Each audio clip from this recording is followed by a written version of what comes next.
ভিডিওটা অনেক পুরনো। দিনটা ছিল 5ই এপ্রিল, আমার মেয়ের জন্মদিন। তো মেয়ের জন্মদিনে মেয়েকে গিফট করব বলে অনেক দিন ধরে আমি একটু একটু করে পয়সা জমাচ্ছিলাম। সেই পয়সাতে দেখো এই ছোট্ট একটা কানের আমি আমার মেয়ের জন্য আনতে পেরেছি, আর সেটাই ওর জন্মদিনে আমি দিয়েছি।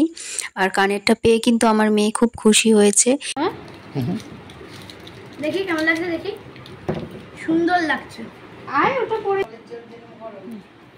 দেখা একটু আশ্রয় নেই, মানে পাগল পাগল লাগে।